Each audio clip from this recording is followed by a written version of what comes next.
lobule.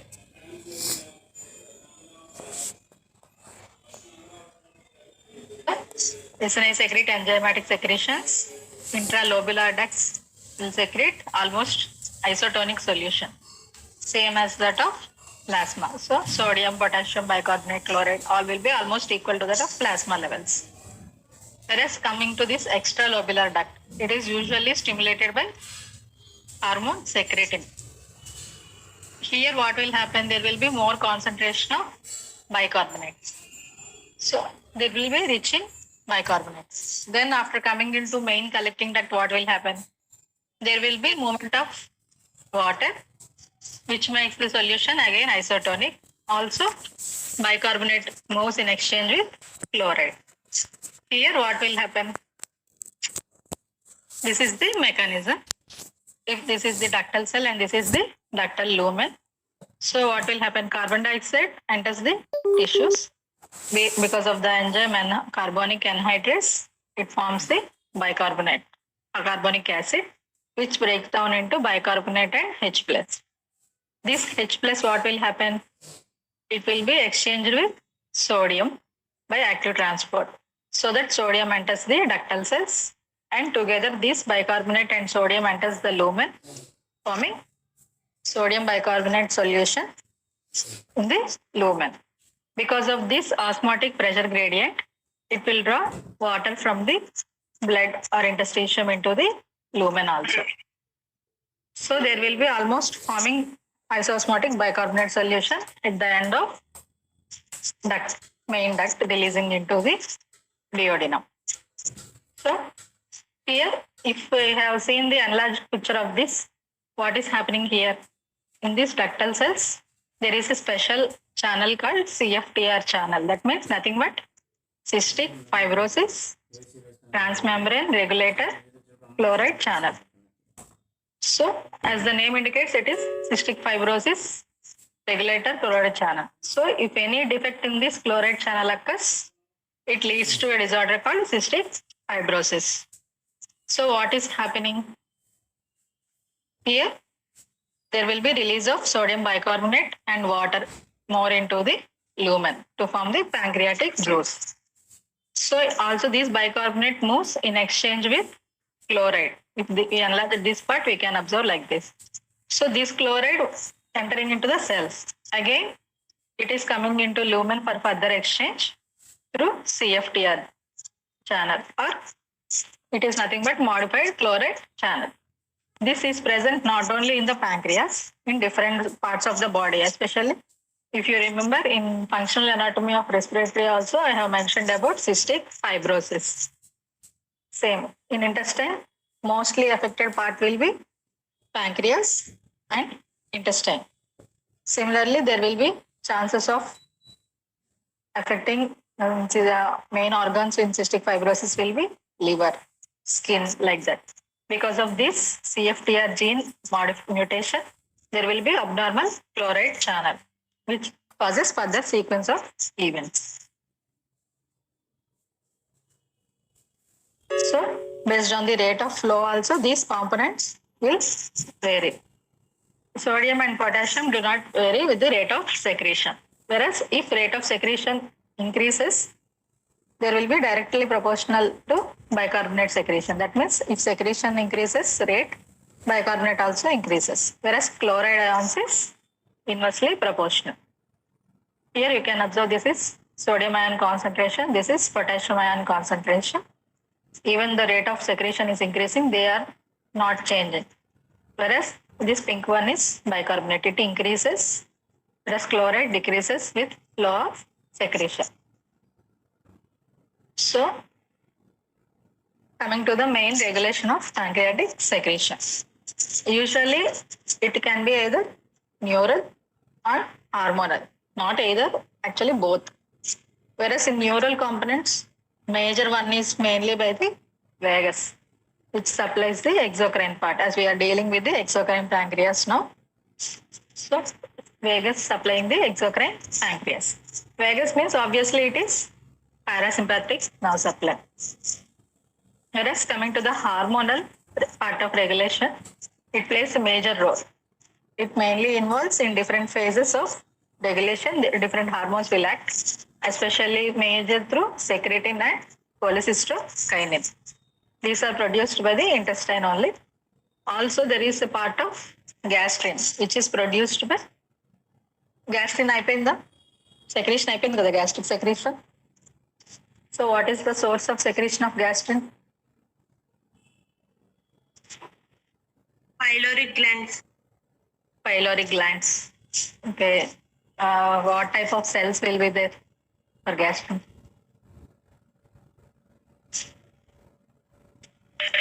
G cells. G cells. Okay, good. Can anyone tell the basic functions of gastrin?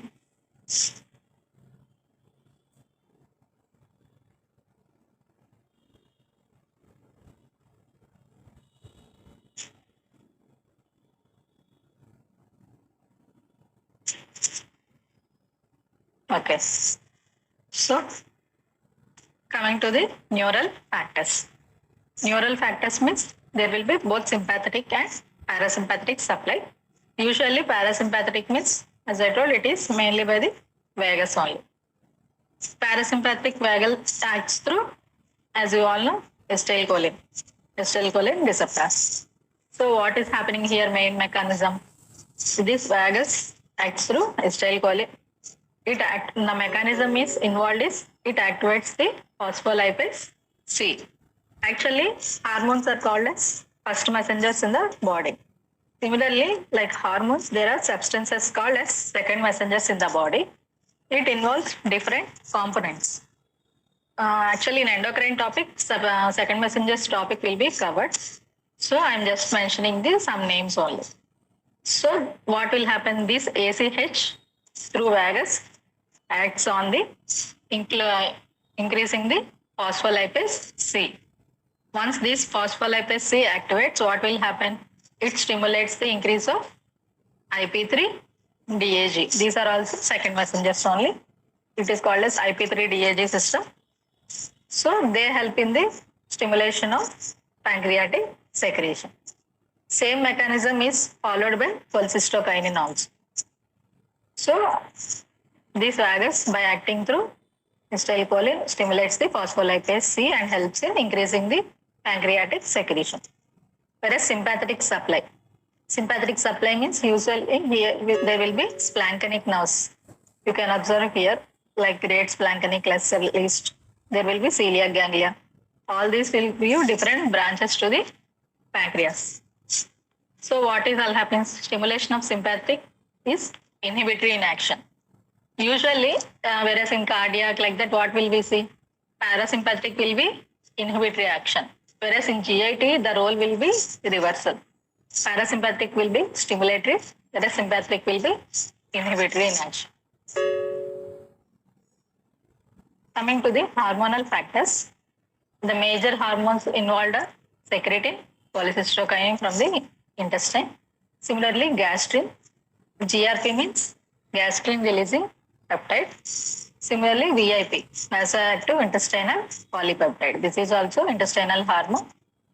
Actually, in this, we are going to majorly discuss about secretin and cholecystokinin, because there is separate topic in detail about the GI hormones.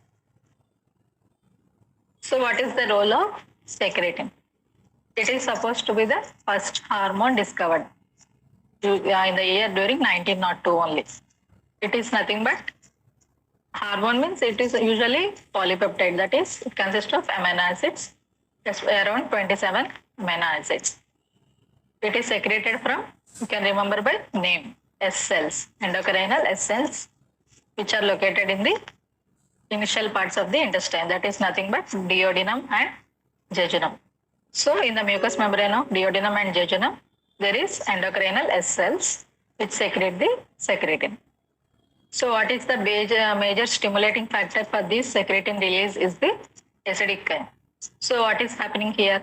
After gastric emptying, the food, that is food mixed with HCl in the stomach, it is called as chyme.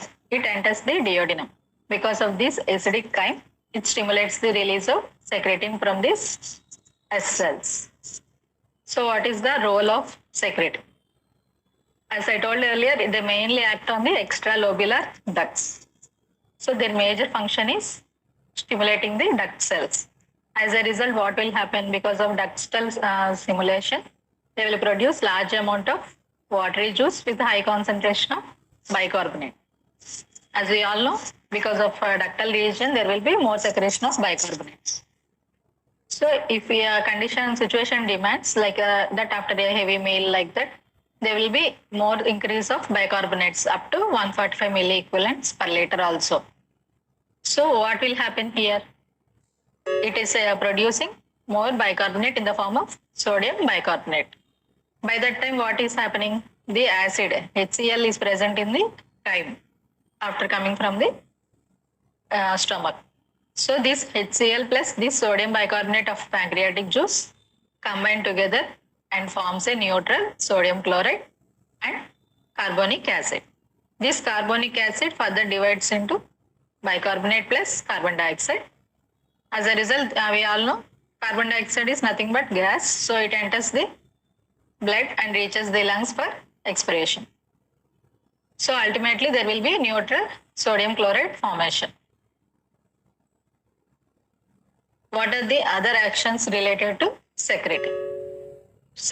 These intestinal hormones surrounding the pancreas, that means duodenal, this jejunum, pancreatic, all will majorly favor the surrounding organs like bile. Bile release means usually bile formation takes place in liver, but it is stored in the gallbladder. So contraction of the gallbladder causes the bile release. This is done majorly by the cholecystokinin. Also, this secretin also promotes the bile release.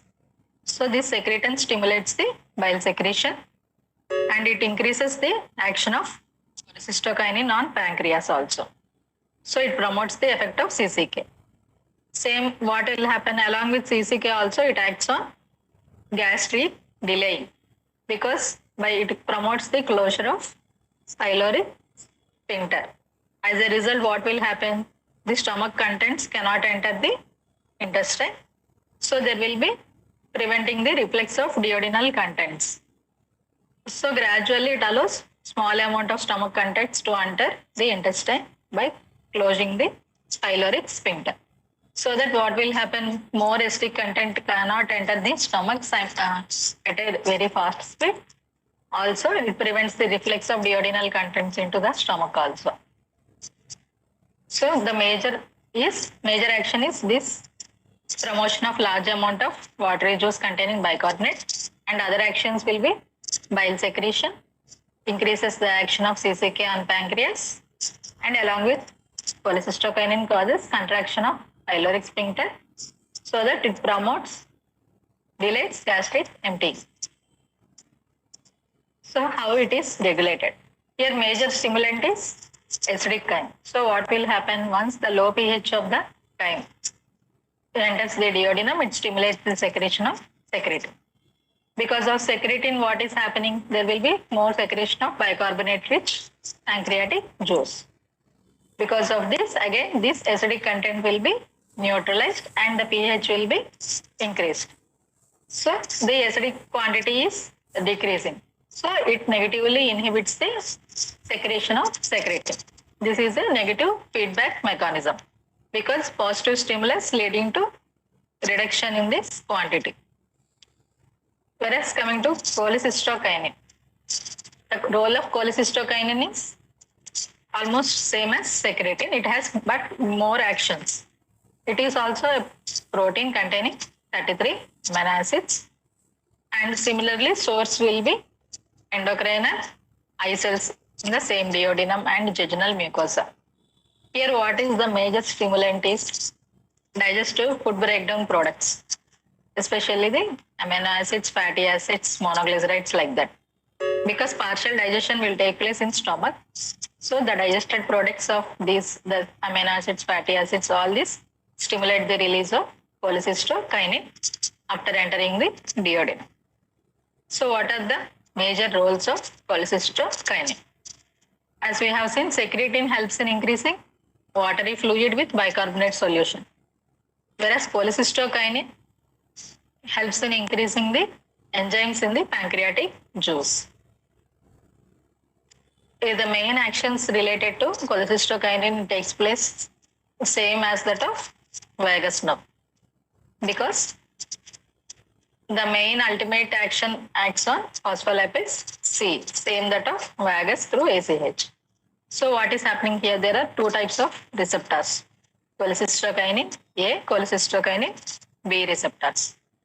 Cholecystokinin A receptors means usually located in these different organs like gallbladder, pancreas, GIT, like that, different systems. Whereas cholecystokinin B present in CNS, like brain areas, different areas of the brain like cerebral cortex, like that. So ultimately, they mainly activate the second messenger membrane phospholipase C. So what is happening? This activates the phospholipase C, which promotes the stimulation of second messengers like IP3 DAG system. As a result, they help in increasing the cytosolic calcium concentration, which helps in the favor of increasing pancreatic secretion with rich in enzymes. So same mechanism will be followed by vagus nerve also, cholecystokinin also. Once you have completed the endocrine second messenger's topic, then you will understand the details of this IP3DAG. So what are the other actions of cholecystokinin? Main action will be contraction of gallbladder, so that it releases the stored bile in the gallbladder. Say, I told secretin promotes the cholecystokinin action. Similarly, cholecystokinin also promotes the action of secretin. Also, it stimulates the hormone enterokinase from the duodenum. Enterokinase means, as the name indicates, entero means intestine, kinase means movement, intestinal motility promoting hormone. Similarly, along with secretin, it inhibits the gastric motility or emptying by contraction of pyloric sphincter. In contrast, it promotes the intestinal motility so that it increases the intestinal emptying. That means it promotes the movement of food, digested food from small intestine into large intestine. It has a trophic effect. Trophic effect means promotes the growth of pancreas. Similarly, as I told earlier, CCK B receptors are present in cerebral areas like cortex, like that. So they will be involved in the regulation of food intake, and they may be related to the production of anxiety, analgesia, like that, in relation to food. So these are all the actions along with increasing pancreatic juice rich in enzymes. How it is regulated? In secretin, it is a negative feedback mechanism, whereas in cholecystokinin regulation, it is a positive feedback mechanism. Because what is happening here? Products of digestion is the major stimulant, as we have already seen. Amino acids, especially fatty acids, like that, they stimulate the eye cells to produce more cholecystokinin.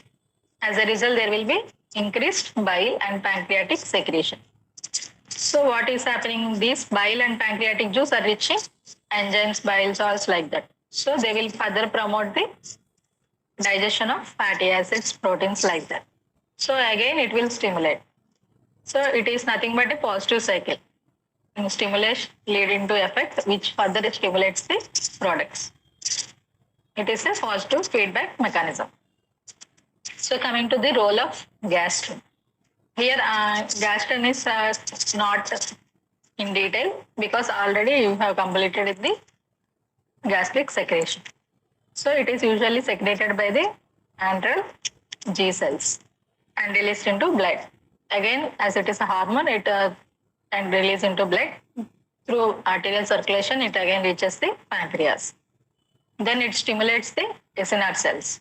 So what is happening? If stimulates the SNR cells means it is producing high enzyme-rich pancreatic juice and less in volume.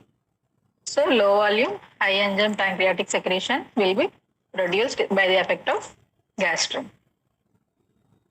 So this is the diagram showing different hormones acting on the pancreatic SNR cell. So ultimately, what are the hormones? Gastrin releasing protein or polypeptide. It is nothing but stimulates the effect of gastrin only. Similarly, gastrin, cholecystokinin, ACH, this acts through phospholipase C and ultimately increases the calcium.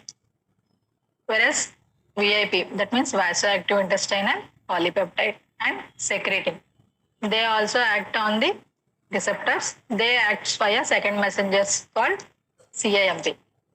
Increases cyclic AMP, ultimately increases the pancreatic juice and liberates into the lumen of the SNR lumen. So based on the second messenger action, there will be mechanism of action will be different.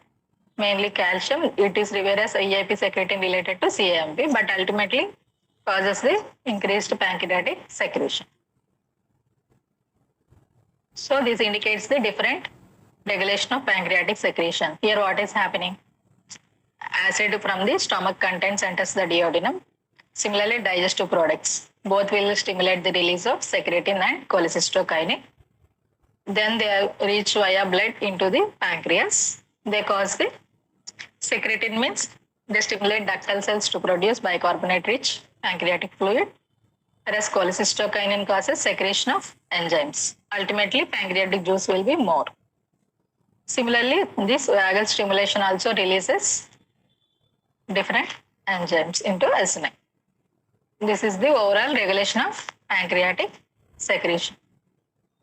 But it takes place in 3 phases. As you have already seen in salivary, gastric, all will have 3 phases. Similarly, pancreatic secretion also will have cephalic, gastric and intestinal. Cephalic means it is in relation to head or brain. Gastric means in relation to stomach. Whereas intestinal means it is due to the stimulation of intestine only. So coming to the cephalic phase.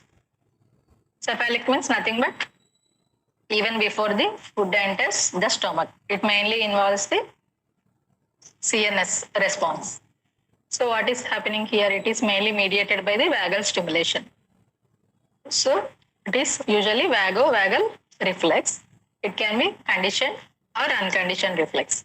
Conditioned means previous exposure should be there, like that of any sight, smell, thought of food. All will stimulate, both saliva, gastric, pancreatic, all juices will be stimulated. Whereas unconditioned means no previous exposure should be necessary. Like that means it involves stimulation of taste buds by placing the food in the mouth. Then the chewing, swallowing, all will promote the, again, all these secretions, saliva, gastric and pancreatic secretions. As vagus is involved, its main action is through ACH only. So overall, here it is mainly enzyme, because of vagal stimulation, SNR cells are stimulated, causing enzyme-rich pancreatic secretion. In cephalic phase, around 20% of pancreatic secretion occurs. Then coming to the gastric phase. Gastric phase means food actually enters the stomach. So because of food, the stomach will be distended. It stimulates both neural and hormonal response. Neural is same, vagal response. Hormones means here because of stomach, the antral G cells are stimulated and produce the gastrin. So they will have major effect on the enzymatic secretion only, rather than fluid part of pancreatic juice. Cephalic, it is around 20% of pancreatic secretion, whereas in gastric phase, it is around only 5 to 10% of pancreatic secretion.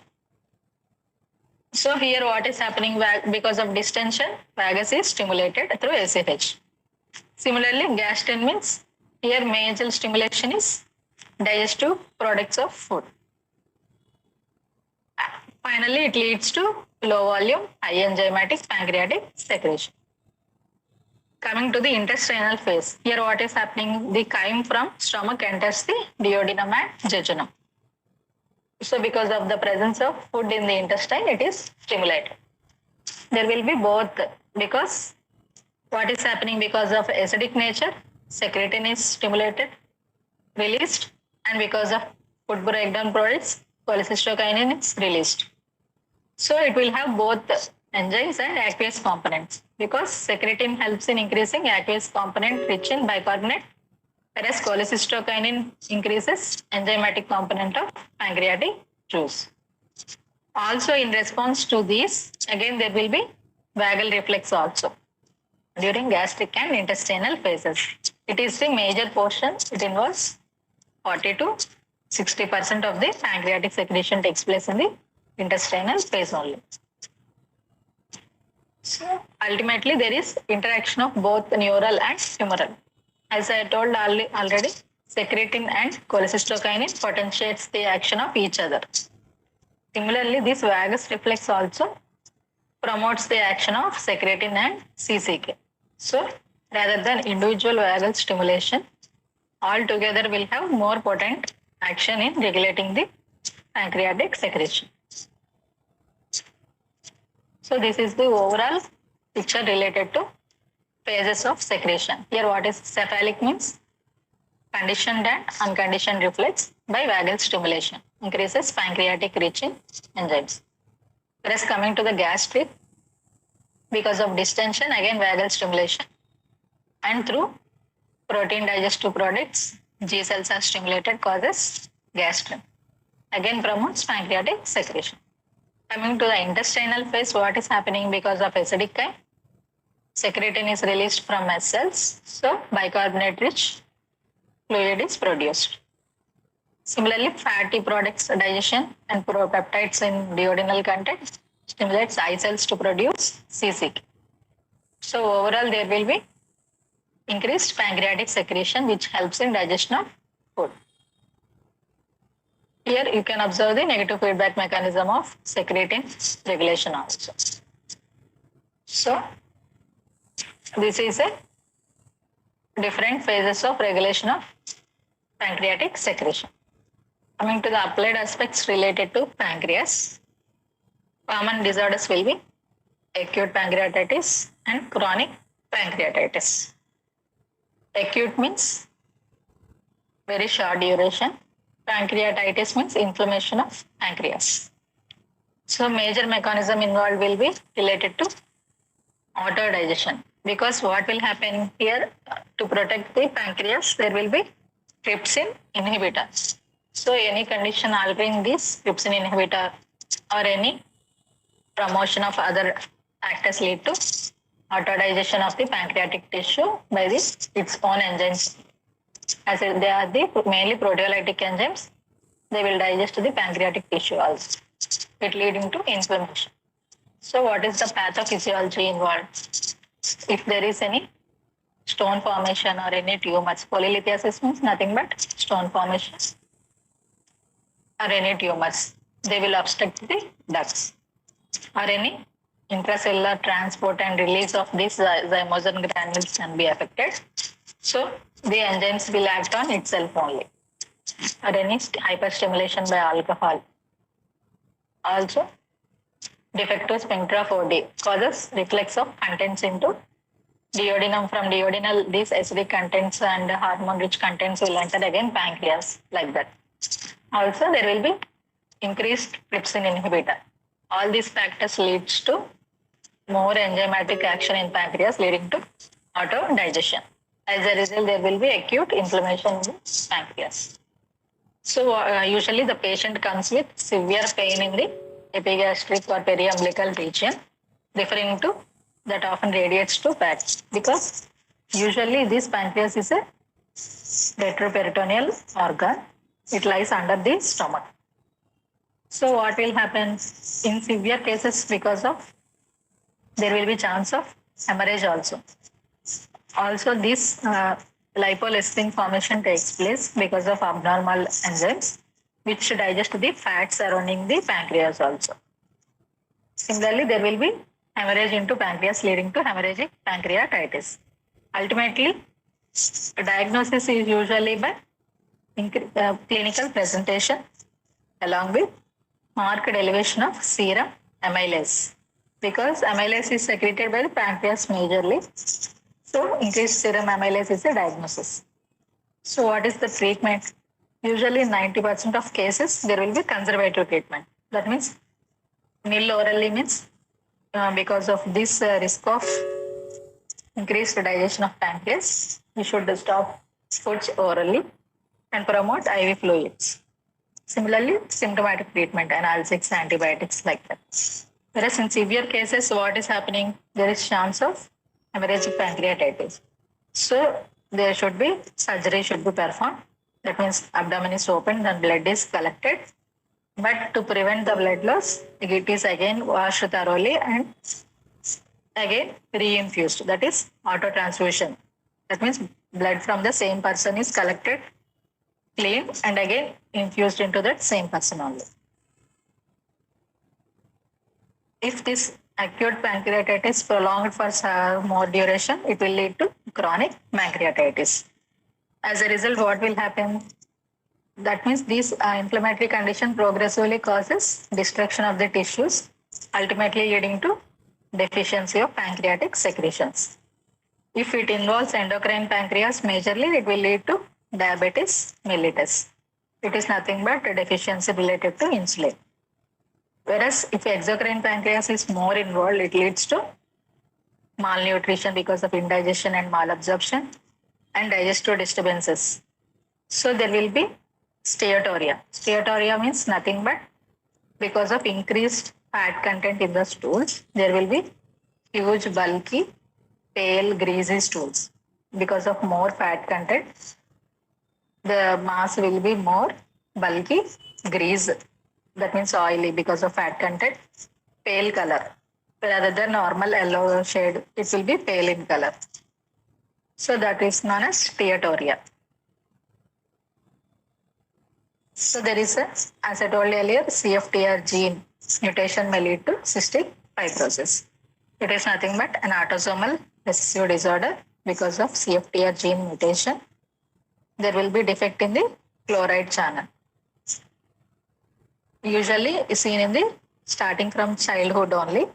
Major organ involved is lungs because respiratory symptoms will be more because of abnormal breathing or thickening of secretions in the alveoli. There will be respiratory disturbances. So common pathology is related to nasociliary clearance because of thickened mucus secretions. If common GIT organs involved are exocrine pancreas leading to deficiency and intestinal obstruction. So as I told earlier, this CFTR gene, because of defect, what is happening? Normally, to promote the bicarbonate and chloride exchange, again, these chloride ions are moving through CFTR gene. Because if this is absorbed defective, there will be accumulation of thickened secretions because of less water movement or bicarbonate movement. There will be precipitation and obstruction in the ducts. Similar symptoms are observed in the alveoli also, thickened mucus, thickened blocked pancreatic ducts, like that. Because of salt irregularities, there will be salty sweat on the skin also. So there will be more salt loss from the body. It also involves respiratory sinuses, respiratory tract, liver, pancreas, similarly intestines, reproductive organs, like that. So different based on the system involved, the symptoms and complications will be different. So in relation to pancreas, usually the person experiences steatorrhea, as I told, because of increased fat content in the feces because of decreased absorptions. There will be bulky, foul-smelling, pale, greasy stools. Coming to the treatment part, there is usually no cure, as it is usually begins from childhood. We have to be to reduce the symptoms, complications, and to improve the quality of life. So based on the symptoms, they will be because of accumulations and prevention of proper movements, there will be increased chance of infections and inflammations. So if required, antibiotics are provided. There will be salt loss. So salt should be provided. Like NaCl should be provided through other solutions also. Similarly, diet modifications because they are having increased fat content in the stools also. So proper diet modification should be done. And based on the requirement, organ transplantation, liver transplant, lung transplant, like that can be. Nowadays, the gene therapy is under study. So coming to the concept of pancreatectomy, that means removal of pancreas, usually performed in case of carcinoma of the pancreas. Carcinoma means cancer. So what is happen? Usually pancreatic cancer risk factors is almost same as that of all other cancers only, like obesity, lifestyle modifications, alcohol consumption, diabetes, like that. Also, this H. pylori infections of gastric, similarly cirrhosis of lung, liver, like that. All can promote pancreatic cancer. But mortality is very, very high in pancreatic cancer because by the time we experience the symptoms, it is almost in the advanced stage. That is, almost it involves entire pancreas and spread to other parts of the body also. That too, the symptoms will be very non-specific, like loss of weight, loss of appetite, weight, like that. So usually very, very less chances of survival in pancreatic cancer. If it is diagnosed, we can perform removal of pancreas, that is pancreatectomy, together with radiation, chemotherapy, like that. But chances of survival is very less. Can anyone tell who are the celebrities died due to pancreatic cancer recently?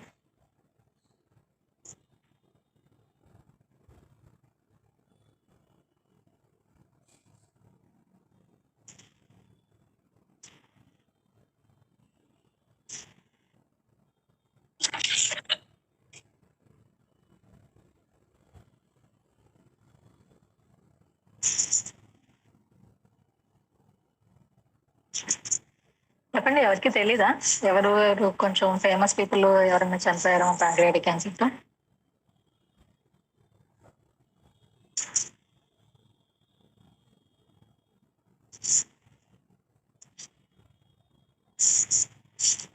Steve jobs తెలుసా?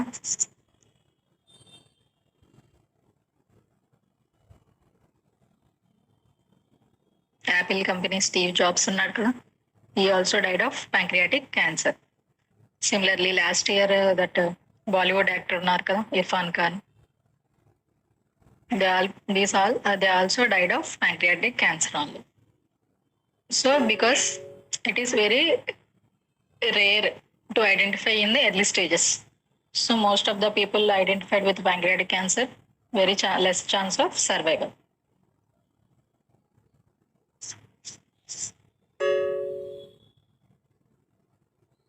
So actually this pancreas means very less small topic only comparatively. So there will be mix up functions and regulation almost can be covered in single topic only. So there is mix up of yesterday's and today's topic. So any doubts?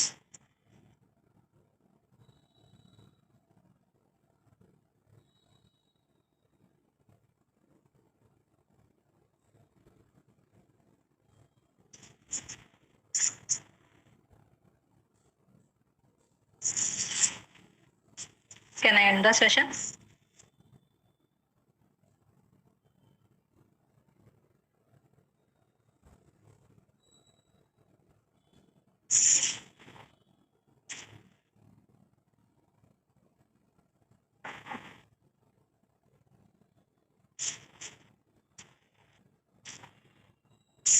Okay. అందరూ safe గానే ఉన్నారా Covid కి?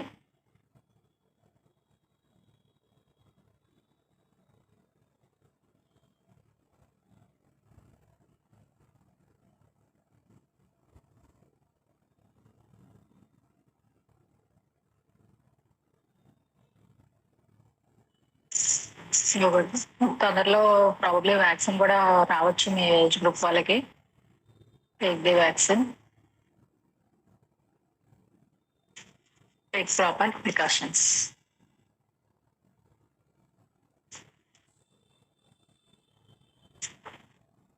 Thank you.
Good morning, all of you. Good morning, sir. Good morning. Okay, today we'll discuss about gross anatomy. I think last class you studied about the front of the thigh, right? Entire lower limb, it has three parts, right? Thigh, leg, and foot. Understand? Thigh is covered by deep fascia. This deep fascia sends septas into the thigh. It divides into three compartments. Understand? Those are called as intermuscular septums. This intermuscular septum mainly coming from the deep fascia. Understand? This intermuscular septum divide into tie into three parts. Those are called as lateral intermuscular septum as well as medial intermuscular septum and posterior intermuscular septum. These three septas divide into thigh into three parts. Understand? The front of the thigh also called as extensor compartment. After that, the medial compartment also called as adductor compartment. The posterior compartment also called as flexor compartment. Flexor compartment in reverse of your upper limb. Understand? In case of upper limb, front we call as flexor. But in case of lower limb, the front we call as extensor, reverse. Understand? But in case of upper limb, we have only two compartments, anterior and posterior. But in case of lower limb, it has three compartments, right?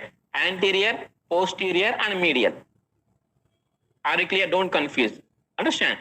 Entire thigh is divided by three intermuscular septums, lateral, medial, and posterior. It divide into three compartments. Anterior, also called as flexor compartment, also called as front of the thigh.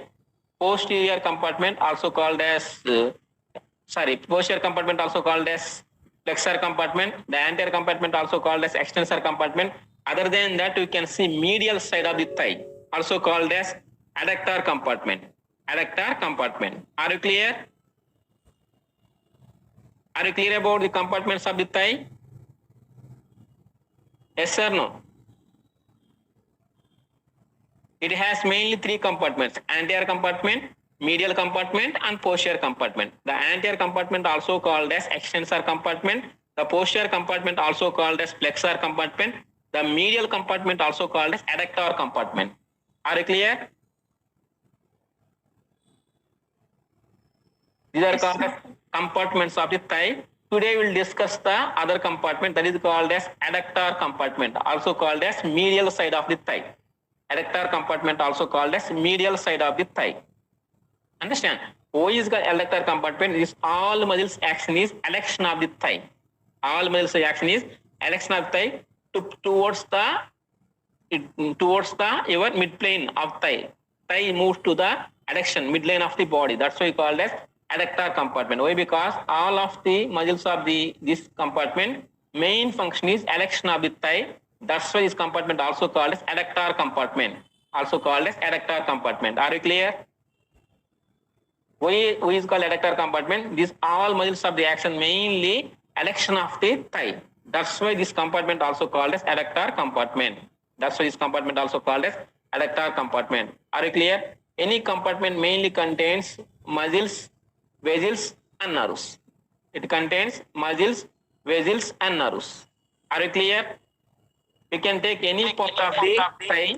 Mainly three structures are there: muscles, vessels, and nerves. Vessels means arteries as well as veins. Are you clear?